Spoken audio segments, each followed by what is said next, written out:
Hi, my name is Doug Treco. I'm the Chief Executive Officer at Inozyme Pharma. I'm also the chairman of the board there. Inozyme Pharma is working on enzyme replacement therapy for a couple of rare diseases as well as one acquired disease. These diseases all share a common feature in that they're disorders of mineralization. And in patients with these disorders, you get bony material, which is either called calcium phosphate or hydroxyapatite. This is the material that bone is made of. And in these diseases, it accumulates in the wrong places, not in bone.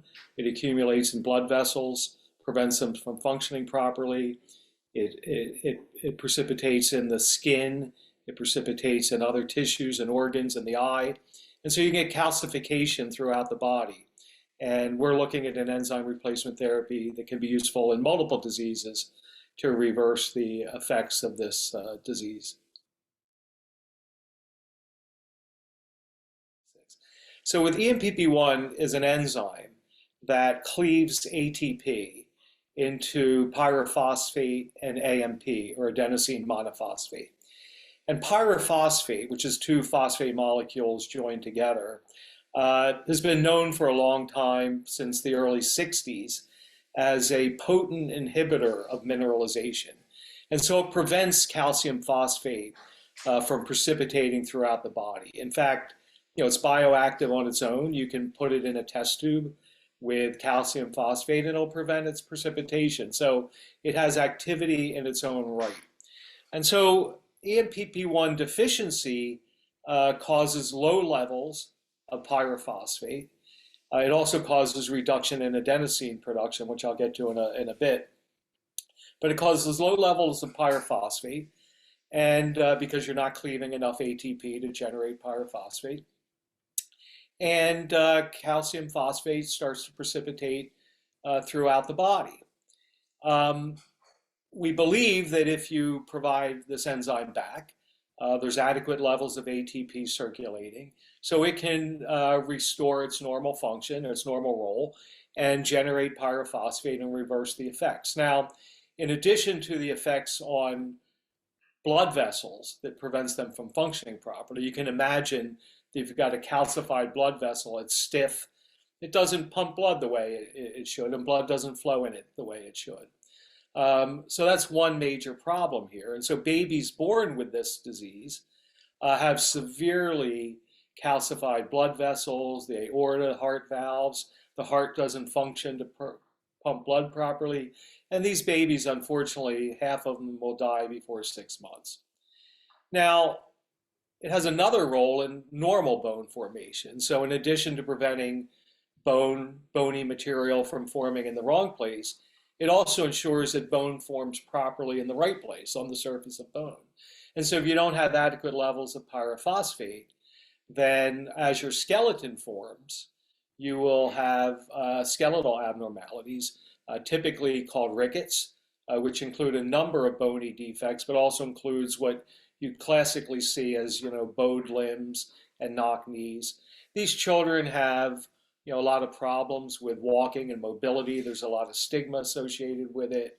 And so they're really looking for treatment. They have pain and mobility problems. Now, as you age even further and you become an adult, well, typically there's no good treatment for this rickets disorder and these abnormal bone phenotypes. And so these adult patients continue to have bone abnormalities.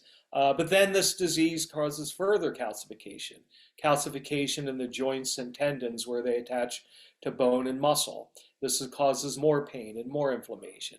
And so adults with this disorder have a lot of mobility defects, a lot of pain. Children and adults have soft bones, so they fracture more easily.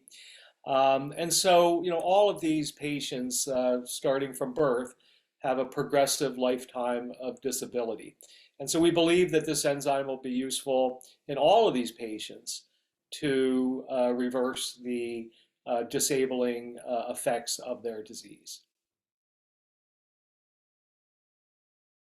So ABCC6 is a transporter that transports ATP from the inside of cells to outside of cells.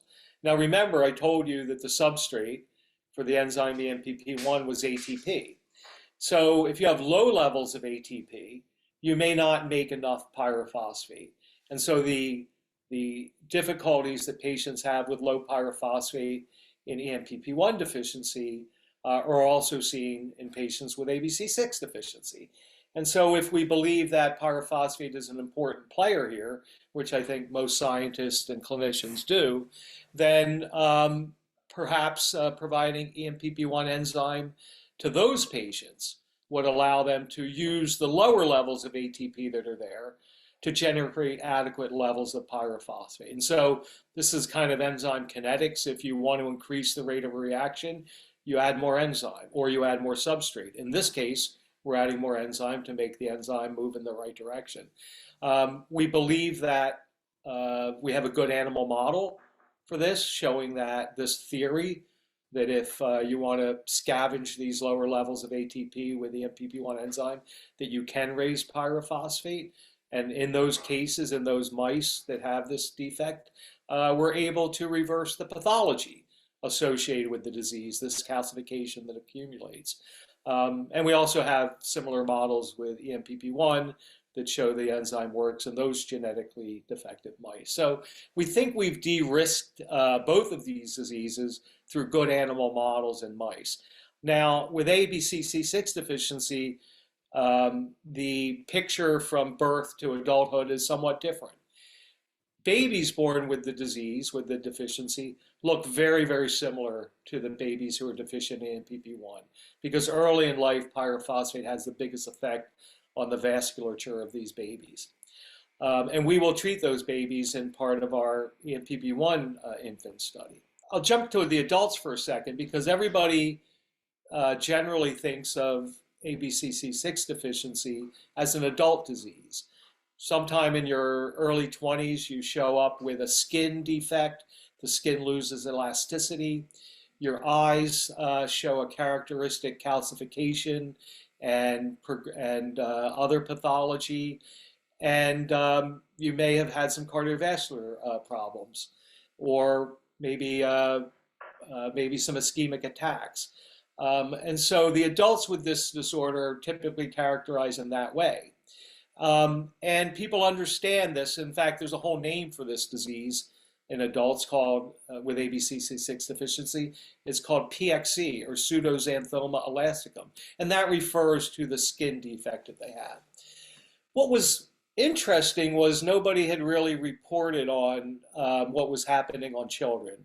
There were scattered reports in the literature about children with ABCC6 deficiency having had strokes at an early age, but it really hadn't been pulled together into a really well understood population. And so recently we started to do more work here. And what we've done is search medical records for evidence of children with strokes or eye defects or other defects that are maybe characterized by ABCC6 deficiency. And we've generated evidence for well over 1,000 of these kids in the US alone.